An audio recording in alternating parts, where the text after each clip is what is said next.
Hello, everyone. Welcome to the program. This is Sunday Politics live on Channels Television.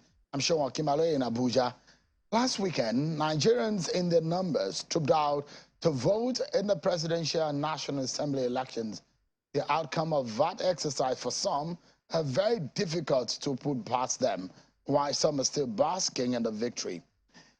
But attention will shift for a moment within the next coming days to the next round of elections, which will be to elect governors in about 28 states of the 36 states of the Federation that do not have off-cycle elections, and also to elect lawmakers into the different state houses of assembly. Tonight, our attention is one of the states where the race might be very intense and highly competitive. Rivers State, in Nigeria's all-rich Niger Delta. Governor Nyesom Wike, who is the incumbent governor of the People's Democratic Party, will be serving out the remainder of his second term in office, and there will be a new governor elected to take over from him from May this year. Tonight, we shall be engaging some of the frontrunners in the race. And tonight, we begin with the candidate of the APC, Mr. Tonyeko, who joins us live from our Lagos studio. Thank you so much indeed, Mr. Tonyeko, for joining us tonight on the program. There are a long list of candidates on the ballot. We are in the crucial last few days to the election. Why do you think that the people of Rivers State should vote you and consider you top amongst the other contenders in the race? Thank you, Shagun. The Rivers State has always been a competitive state. And one of the things that we have today going for us as APC, and my candidature in particular, is that we have connected to people at a level where they understand that this government is for them, is concerned about them, is bringing in policies that affect them directly. We are moving from a place where we have had a government that has not been for the people, and where the people had been very, very frustrated, to one that has begun to listen and put in things that will appeal directly to the people. And this is one of the differences that we bring. Secondly, I have come from a place where we know exactly how to help people restore business, restore economic fortunes, restore themselves into a place that causes them to fend for themselves, to feed themselves, and these are things that we're driving. So we can drive the economy better, and we can listen and drive people agenda policies. So you've talked in general terms. The people of Rivers State are very much aware. Can you hear me? It's better now. I couldn't hear you before, but yes, now I can. Okay, yeah. So, good. Now, you've talked in general terms. I'd like you to be specific. First, let's touch on the issue of the economy. The people of Rivers State are very good with their farming. They're very good with fishing. This is in the agricultural realm.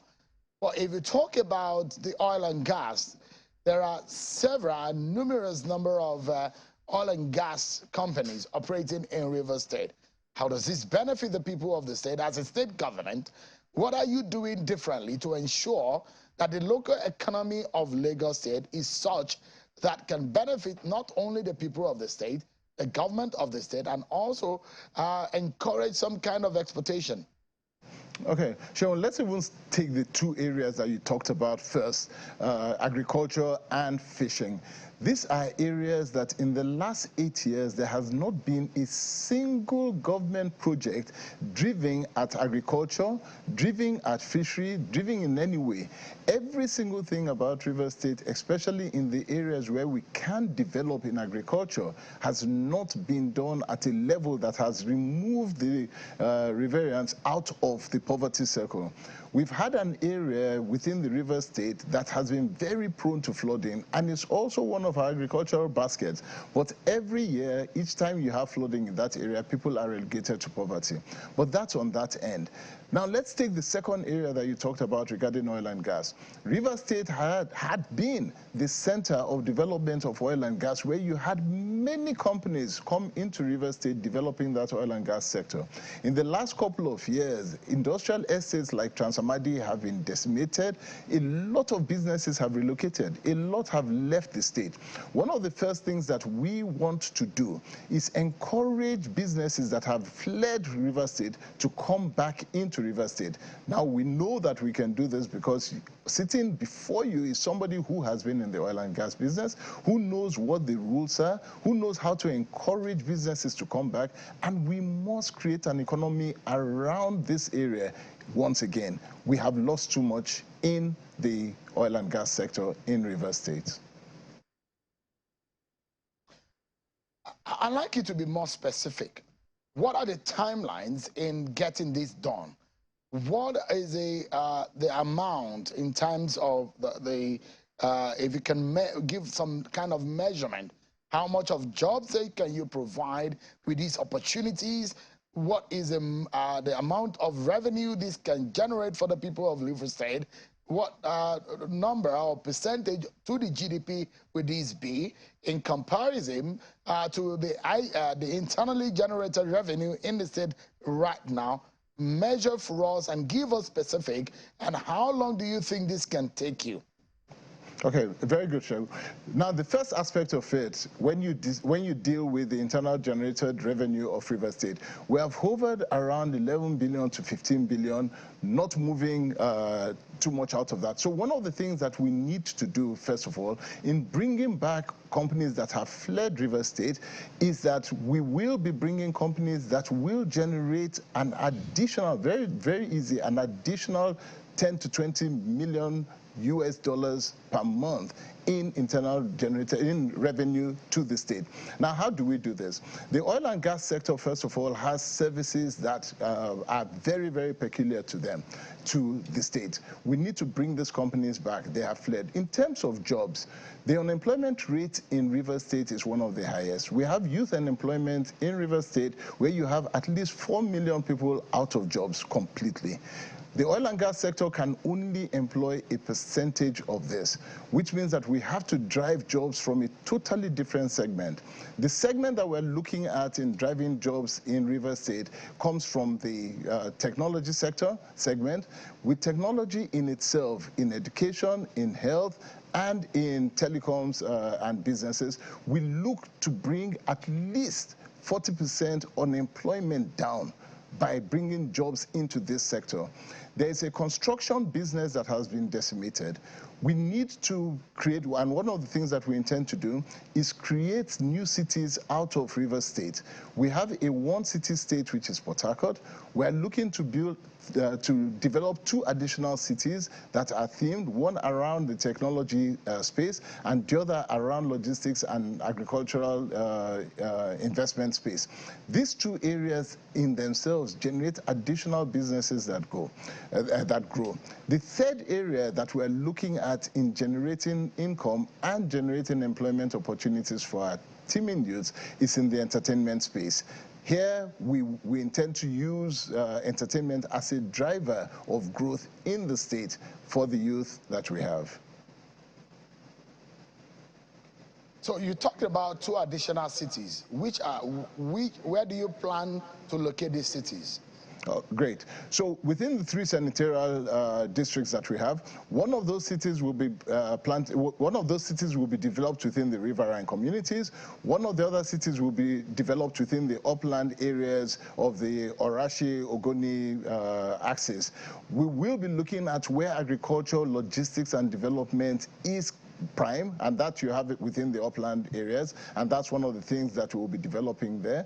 And the second one will be within the riverine communities, where we will do technology, because that is the best way for us to improve the development of the riverine communities today, by plugging them in such a way that they're plugged into the technology development of the state. Now, you've spoken about some of the ideas you have in terms of turning around the economy. But in the number of measurement that I still ask, the number of jobs that you hope to create every year, how much of jobs do you hope to create? Because you're talking about unemployment rate in Rivers State. Okay, so there are two aspects of this. There are jobs that you create directly, where the government enhances the creation and development of jobs directly.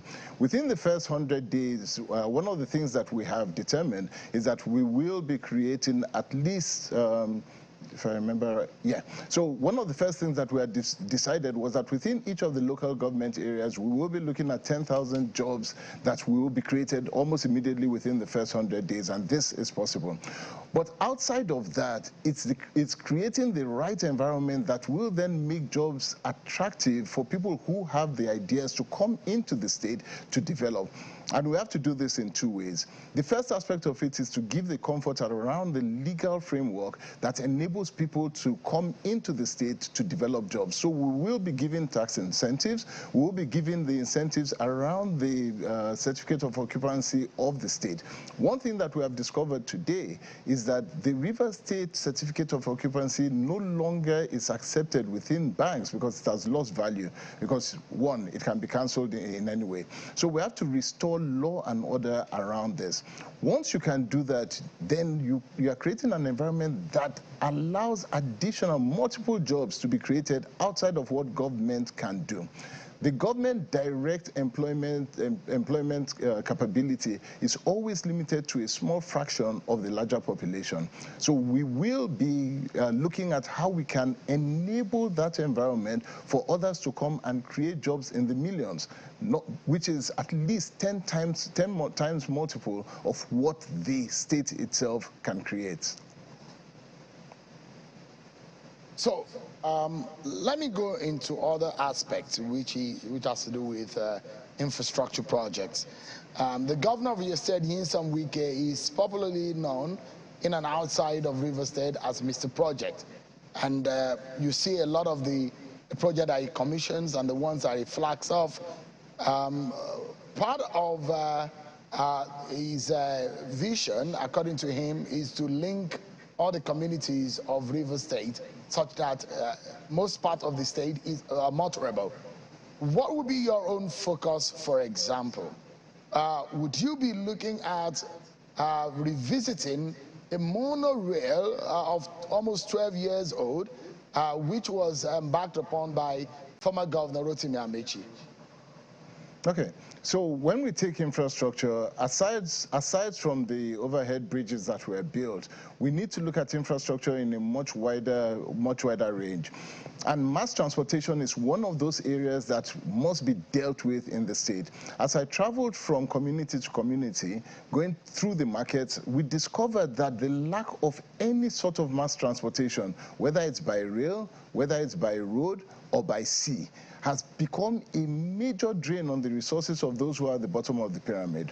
So we will be dealing with mass transportation by water, mass transportation by land, by rail, and by road. The monorail is just one fraction of all of that needs to be done. We will be looking at how we will make rail itself and rail transportation one of those key drivers to move people from one part of the state to another part of the state.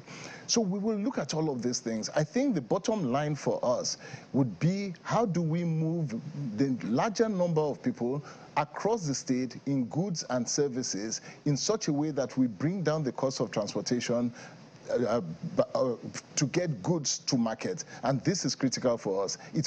Each project that we do must have an economic viability, an economic analysis that enables the people to save money by moving in bulk and bringing goods quicker to market. That's what we have to do. So is it a yes that you are revisiting the monorail? It's a yes that we're revisiting the mass transportation aspect of Rivers State Transport. It does not exist today. There's no mass transportation project in Rivers State, not by buses, not by taxis, not by rail, not by water. We're revisiting all of that, and we must make such available for the people of Rivers State. So quickly, if I may ask you, the government of the day says Rotimi Amaechi's government wasted 54 billion naira on that project. So are you looking at that and revisiting it, or what? How exactly do you hope to handle that situation? So in all the projects, once you go across River State, what you would find is a lot of abandoned schools, a lot of abandoned projects that one administration abandoned for the next. When Nyesom Wike's government came in, one of the things they did was that they abandoned a lot of projects that had been done. School projects, hospital projects, the monorail, and many others. They disbanded Timariv, so there was a lot of waste in policy. We're not going to take such a policy on where you jettison everything of a government. Each government must be a continuum, and we're going to be continuing projects that we know are viable and moving forward from here. We're not going to cancel, jettison, waste projects and move forward. For the mass transport area, we need to address projects that will meet the needs of the people. Rail is one of them, water is another one, road transportation is another. We must bring mass transit to the people to help them work, and that's what we will be doing. Mr. Cole, quickly, can you tell us, going by the election of last Saturday, does your party stand a chance on Saturday? Absolutely. So one of the things that we have done very, very well in River State is that we have energized the base. The base from the popular voting, from the popular demand, is looking for change, is looking for something different. We have been able to cut across party lines. Different people, whether they are in Labour, whether they're in APC, whether they're in PDP or SDP, different people have sought for an alternative to the current government. And when they look at that alternative, they see us as one of the only parties that can bring that change. And this has been very, very positive for us. So I believe 100% that come this weekend, you're going to see the mass voice coming out to change government to a new government which we bring to the table. Tonya Cole, APC governorship candidate in Rivers State, many thanks tonight for talking to us, and I wish you the very best in the race. Thank you so much indeed for your time. Thank you, Cheryl. Up next on the program, we take a break, and when we return, more conversations with more governorship candidates in the Rivers State governorship election race. Stay with me, everyone. We'll be right back.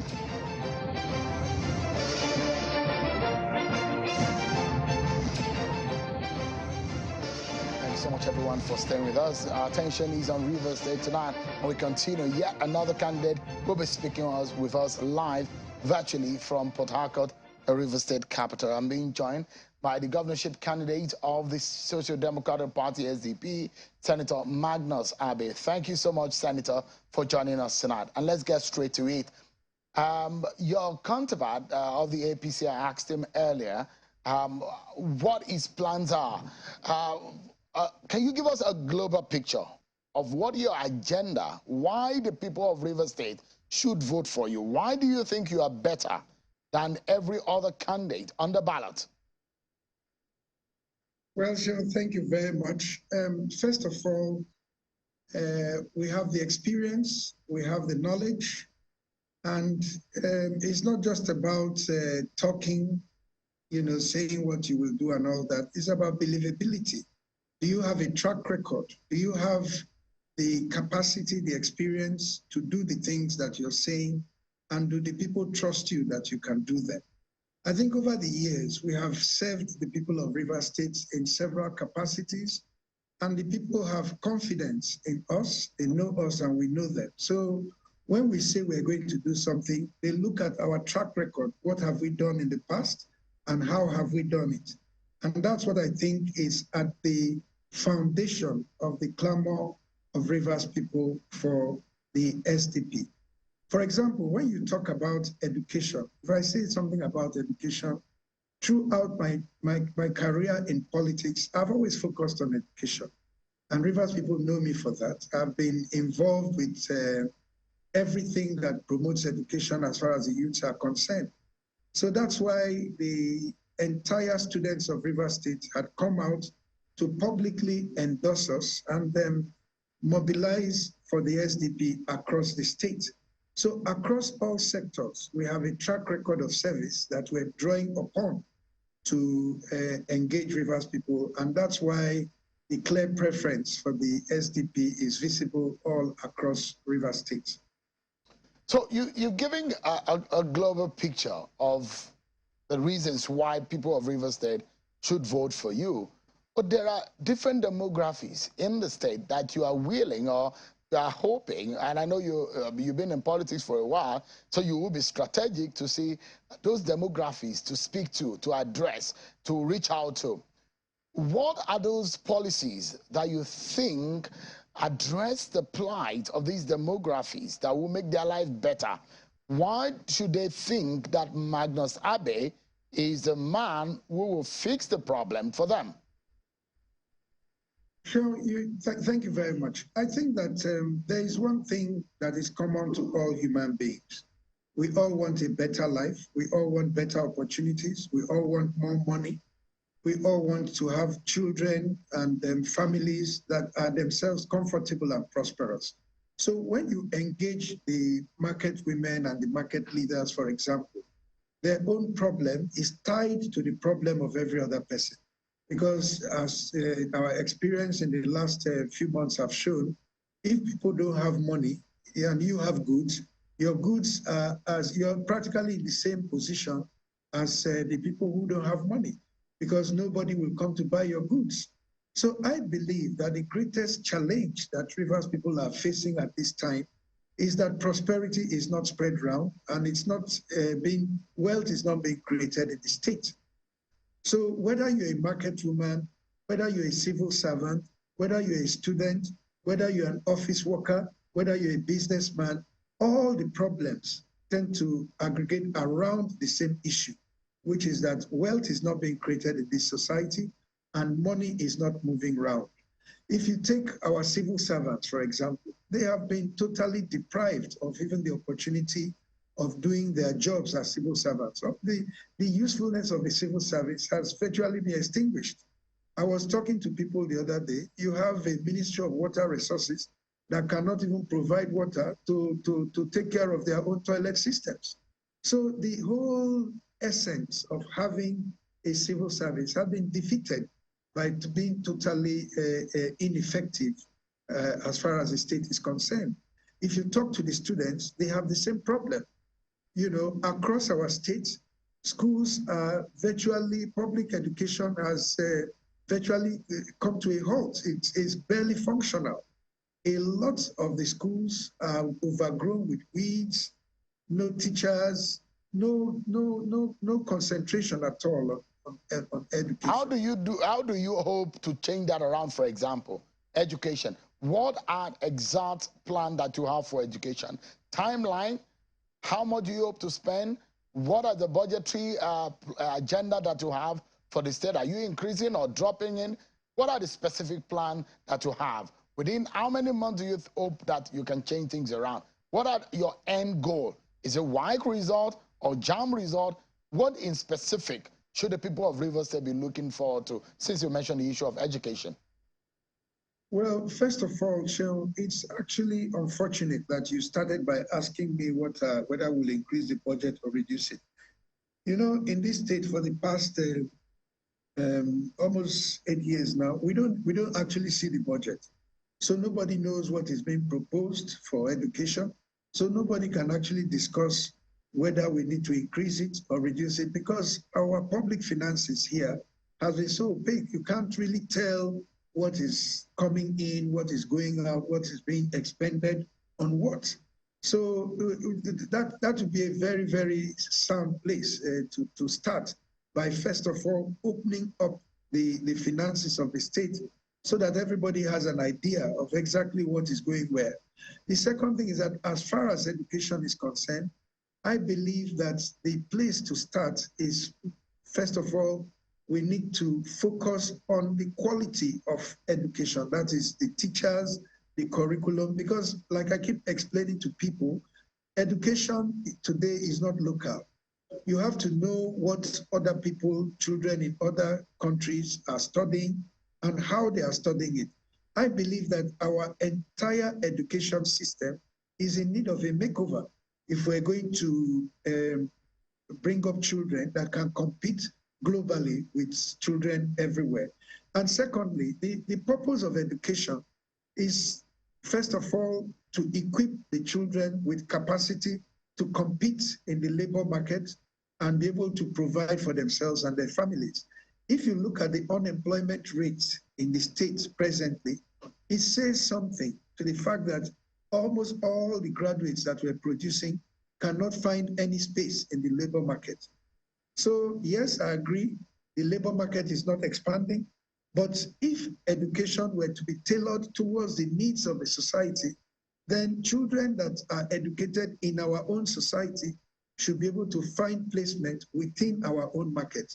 So our current education system is like a factory that is producing goods and nobody is buying the goods. So, Senator, see, I mean, because you were in the National Assembly and I did ask you a specific question, I mean, you should have a plan of how much of the budget you would be allocating for education. What percentage? There's a United Nations suggestion on budget for education. I'm asking this specific question because there are generalized manifestos, but people of the state at this point, they want to go to the poll to understand who has their interest. For example, the government already introduced the school feeding program in that state in 2022. Would you be continuing with it? Are you going to be providing free education for students in the school? What exactly in specific are you going to be doing? Well, first of all, education for children should be free in primary, and tuition and other things should be free at the secondary level. Is that what you will do? Is that what you will do? That is exactly what we need to do, and that's what we're going to do. But education at the tertiary level cannot be free, but grants and loans and bursaries and scholarships can be provided to help indigent students. Secondly, let me say this, Shehu, it is very, very difficult for one to put numbers to these challenges because at present, the numbers are just not visible. When I was secretary to government, we had about 120-something thousand students in our secondary schools alone. Now, when you talk about free education, everybody talks about free education, but education is not free. Education can be free for the pupil, can be free for the student, but it cannot be free for the society. There is a cost, and we have to actually determine what that cost will be and be prepared to pay it. So when you come out and say you're going to spend X amount, if you get there, what is the cost? If we're going to provide computers for every child, what will be the cost of that? You can't say that here. If we're going to retrain our teachers, because I believe that the teachers we have currently need retraining, what will be the cost of that? If you're going to bring in new teachers, if we're going to put a cap on the number of pupils per teacher, for example, we say every class must have only 30 children. What will be the cost of that in terms of infrastructure, in terms of the teaching cost and all that? So in a society like ours, where the data, the statistics on public finances and public issues are not openly available to everybody, it is very difficult for one to come out with exact figures as to the amount of money that you're going to need to do this thing. Quickly, let me take you to area of. I'm coming, Ashim.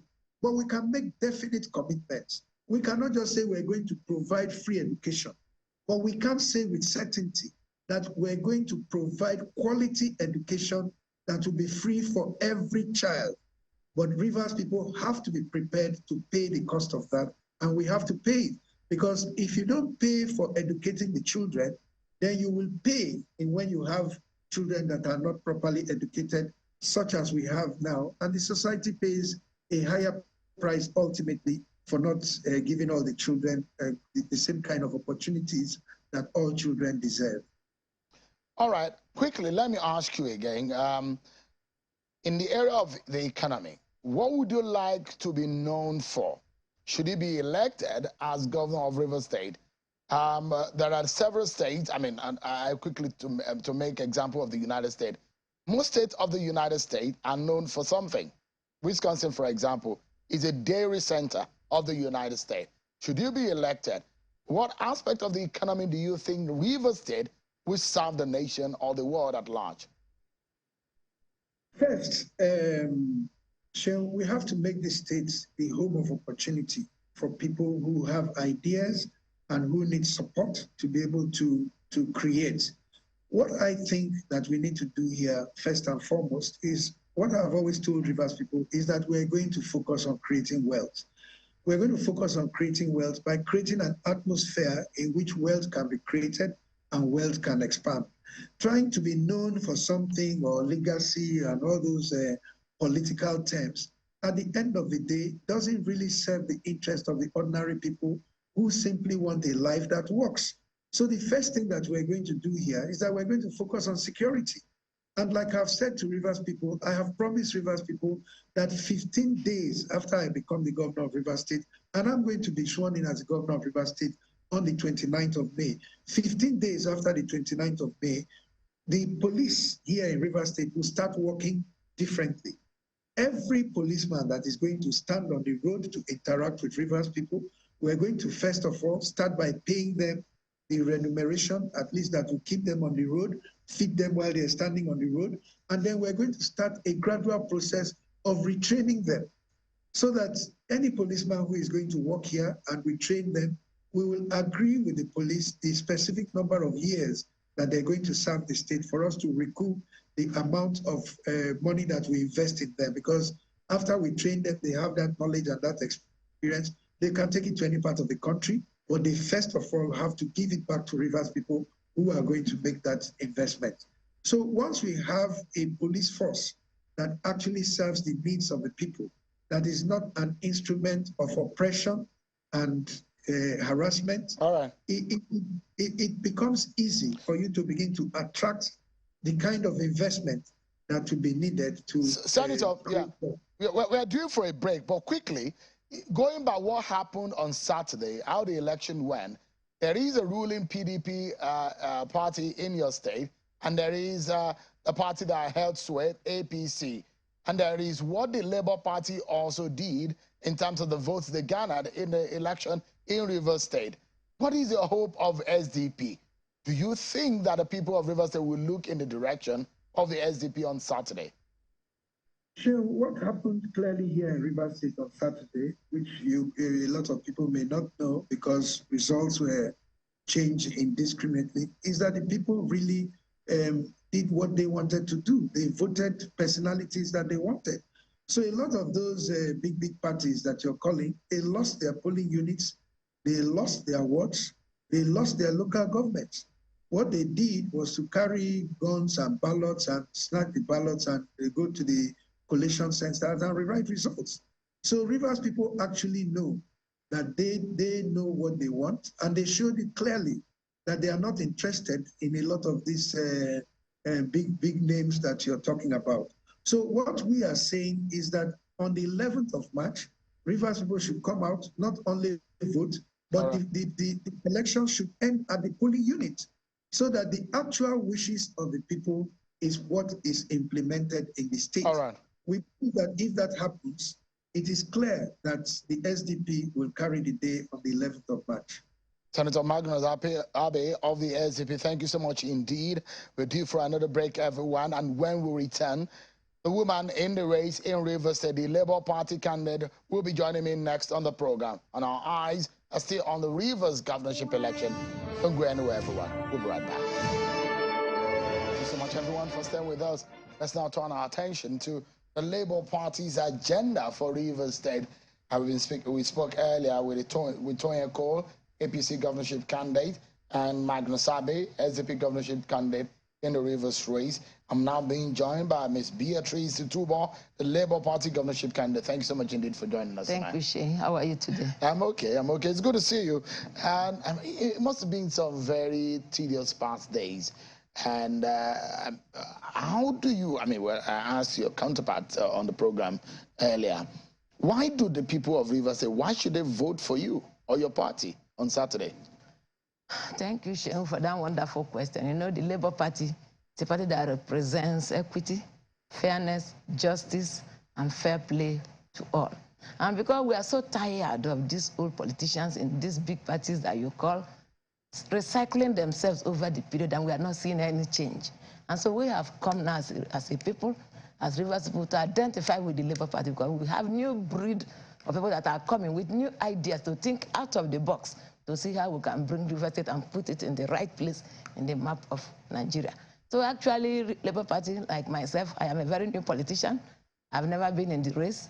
My deputy governorship is also a very new person. All of us, even you look at the National Assembly members, the assembly members, we are all coming fresh. And we have to inject new system, new blood into the system. And therefore, that's exactly why the Rivers people, they have confidence in us. Though we have not held political offices, but we have held offices in our various places where we have excelled. We have done things that people can see and say, of course, this people can entrust Rivers State to these people. And so we're optimistic. And what happened last Saturday, 25th of March, will be replicated on the 11th, because Labour Party won overwhelmingly. We had more than 85% of the votes cast in Rivers State. And but INEC did not declare you in the 3 senatorial districts. Neither did you win at the presidential election. Of course, everybody knew what happened. We have our evidences, we have video clips, we have our original results and all that. We must reclaim back that mandate. It's a stolen mandate, and I can assure you, Shane, that we'll reclaim it back. You've been in the system. You're not an outsider in governance. You with your background in labor and all of that, one cannot say you're an outsider.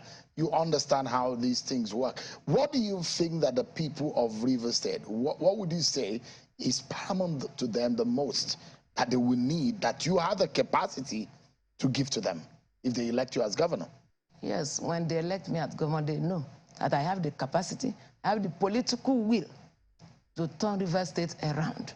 We want to industrialize the state, want to bring all-around peace, security to the people of Rivers, so we can sleep with our 2 eyes closed. We want to ensure that we bring development to the state such that our teeming youths can be employed. We want to run a system where even the women will be involved, everybody to be an all-inclusive administration. That's exactly what we want to run. And we have sold our candidature to the people, and they believe in us. They know that we are going to deliver if given the mandate. So we are good to go.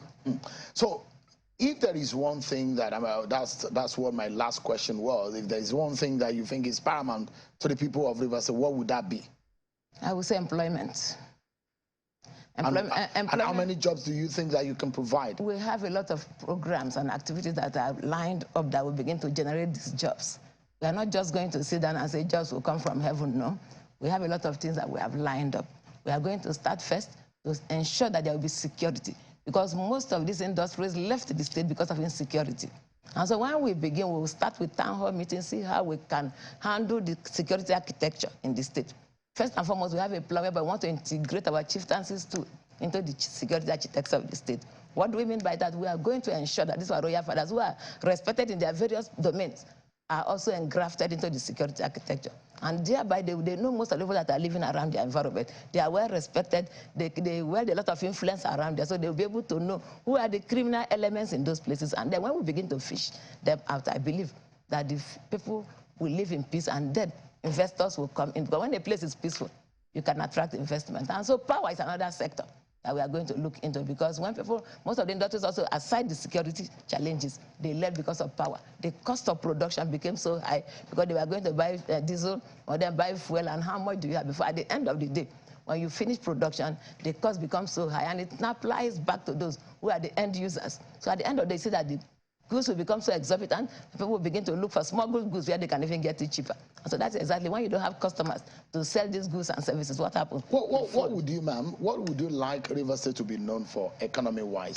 What do you see Rivers State exporting to other states or outside of the country? Yes, Rivers State has a lot of potentials, and we are going to explore that. One, we want to operate what we call the blue economy. And what does that mean? Which area is that? Yes, that blue economy entails the waterways, how we can explore those resources in the waterways to see how we can begin to harvest them to the extent that we begin to export. First of all, we have about 5 tractors that are moribund. What do we do about it? We will go there and attract foreign investors or even local investors that will be able to come in. Then we enter into PPP, public-private partnership. We used our 5 trawlers that are already moribund there, revive them, and also that will be our own seed capital. And then these people will now be encouraged, and they buy more, and they begin to go into fishing. And we have the capacity to employ up to 5,000 people in that industry. So Rivers State could be a fishing capital of Nigeria, of Africa. Of Africa, we put it that way. So that's one of your agenda. Yes, we have a lot of facilities there. You can employ more than 5,000 direct jobs.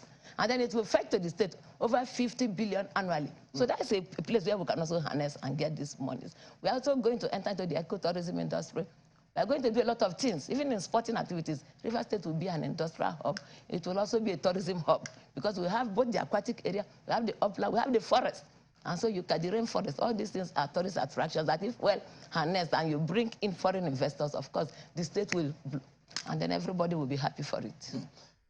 If you go by the election of, and I see people voting in different patterns, in different elections, you see that, and it has happened before, you see them vote in one way in presidential election and another way in the governorship election. But you are a woman, and I'm not saying this in a condescending manner. In this part of the world, even in the United States, they did not vote for a woman. They voted for Donald Trump. Is this a uphill task for you? And do you see Labour Party defeating the PDP, a ruling party, and APC that has been on the ground also in the past? Well, like I said earlier, I said people are tired of these big names that you are mentioning. They are the same people recycling themselves about, and there is nothing new that they have brought to the fore. And so people are tired that they want new blood. And my being feminine or a female is an added advantage to me. A woman has never ruled Rivers State all this while, and the men have always ruled. And this is the right time. You know, even in the Bible times, when things become so difficult, that even when the men are afraid, God always uses women to come to the rescue. And so this time around, I'm seeing myself as the Deborah of our time, whom God will want to use to rescue Rivers State from the tyranny, from the misrule, from everything that represents undemocratic processes. And so we are going to come back and bring Rivers State to the path of rule of law, where things will begin to follow procedures, and then we move on. I wish you the very best. It's good to hear from you tonight, and I wish you success in your endeavors, just as I wish the other candidates. Thank you so much, Ms. Beatrice Tubo, the Labour Party governorship candidate in Rivers State. Thank you so much indeed for your time tonight. Thank you. I appreciate it. Thank you so much. That's our show for tonight, everyone. Many thanks for watching. Tomorrow, it's going to be another state that's very crucial in the governorship election of Saturday, the March 11th. I'll see you tomorrow at 7 p.m. I'm sure Kimale. Bye for now.